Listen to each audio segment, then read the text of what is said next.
So thank you once again, ALF and all the organizations that supported Malawi in the electoral process during the 2025 elections in September. I think the team which came through to support us in the observation did quite a very commendable job.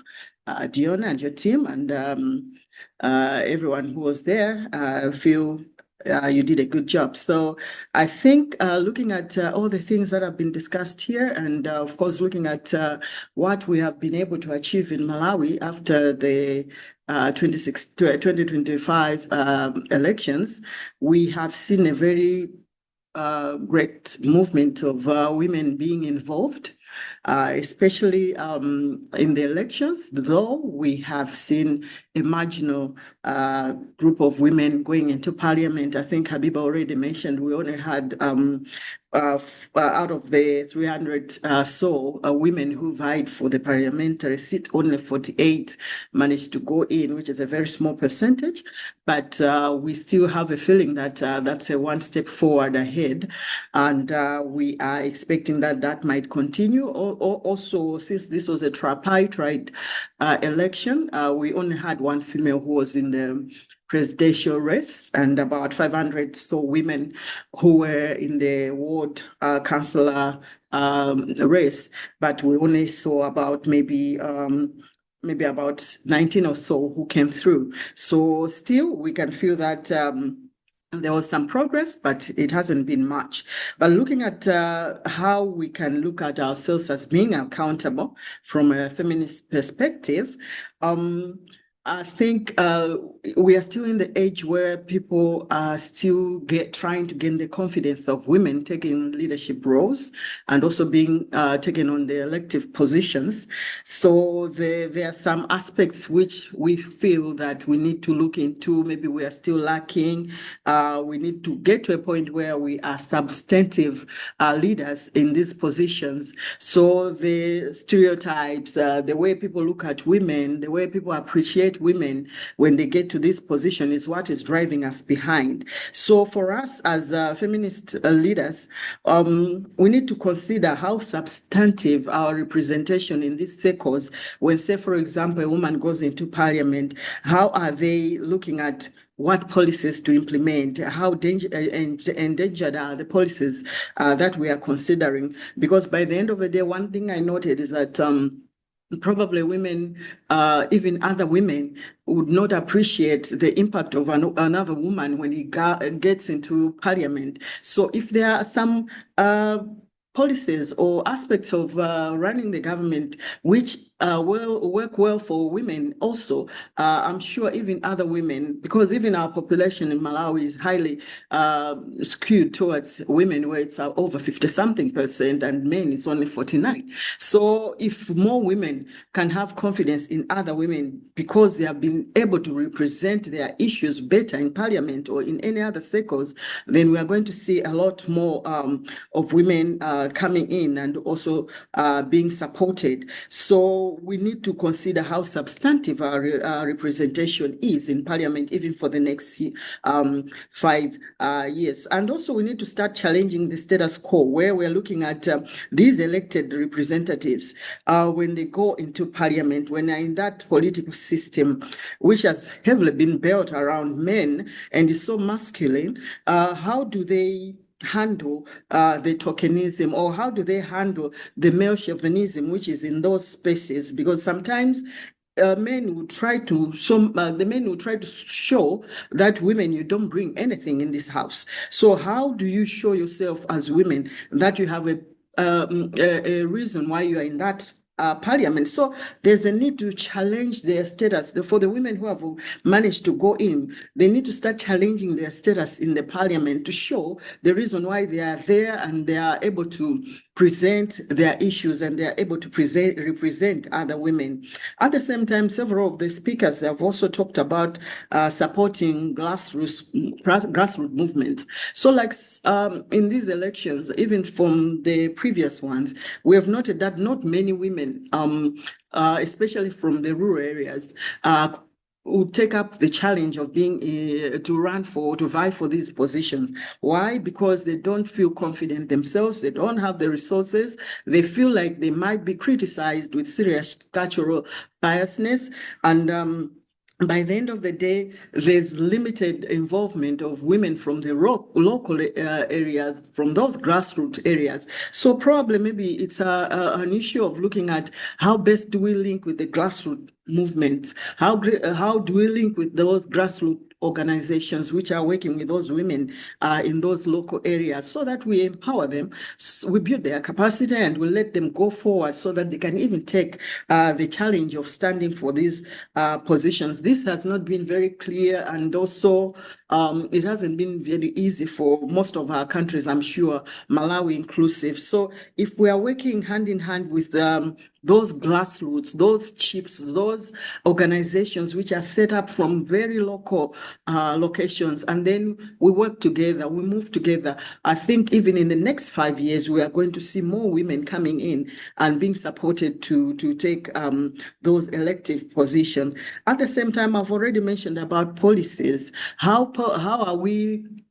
do we see in the next 5 years? We need to check how are these women who are already in parliament bringing in the gendered policies in the house, and then just not only bringing them for debate, but they need to start implementing them. If they have some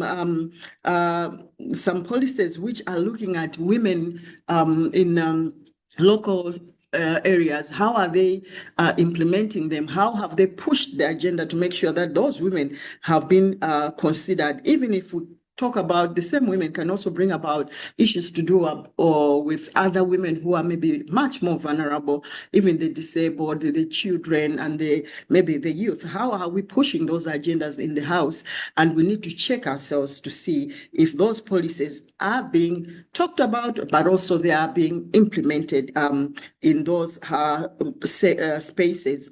And also at the same time, I would expect that we should be able to hold each one of those people accountable. So the 48 women who have been posted in this parliament, they should not just sit there just to look at what they are doing themselves, but they should also bring on board these other men, because when we start working together with the men so that they understand women issues, they understand children issues and other vulnerable groups, and they bring on board those issues and they work together with those men, there's that inclusivity where men are also considering women issues with interest, then we should have that level of support, and these feminist interests which we have in this House will bring in a broader aspect of having women issues well represented in parliament. So when we look beyond all these issues, these powers which are in this place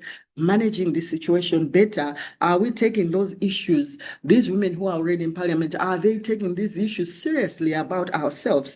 Are we driving the feminist movement in that parliament? Do the policies which we have taken on board so much engulfed, and also they are being implemented? So beyond just looking at the women who have gone into parliament, just them sitting there representing us, them talking about women issues, and maybe just because maybe one of the women is is a minister of gender, that's not enough. But we need to push the agenda to make sure that these women are showing their accountability in different angles.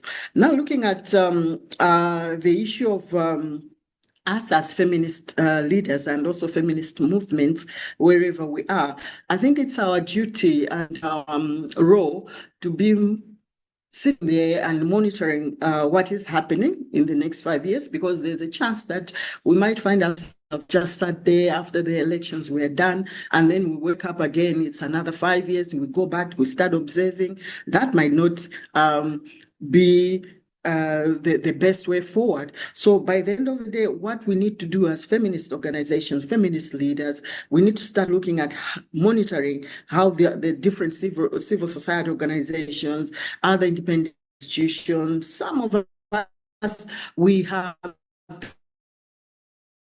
the capability to speak out in different circles. Some of us are expecting, even the women who are already there, but also in the next election, what we're expecting to happen. So we need to start talking about these things right away. At the same time, we need to take on the platform of presenting ourselves for different areas of awareness and advocacy. This has taught us a lot. We have learned things from the, and we take it up and start learning and then sharing the lessons with the different voters, with the different people around there. Even now, just the first year. So we need to raise the awareness. We need to do advocacy issues. Even like this webinar, it's a quite good kind of publication where we could share with different levels of the institution, how best we can progress and make the next election better. So let's raise the awareness. Let's talk about the advocacy.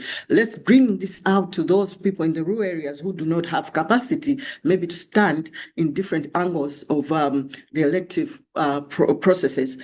At the same time, even in our organization, there are different organizations who are championing women issues. Why can't we take time to build capacity of women, even the women who are already in parliament, even the women who fail to be in parliament, the women who would want to go into maybe the ward councillorship, they would want to take different positions. It's our role as a feminist movement and feminist organization to build the capacity and train them better. Different things we need to train them. We're talking about financial capability of women. Can we try to empower these women to have the financial muscle, so much so that when they want to vie into this position, they can campaign, they have the resources, they can move, they can challenge men and stand and get the position. At the same time, we have plenty of lawyers here. We have plenty of young lawyers. We have plenty of older lawyers. We have with different institutions who are running women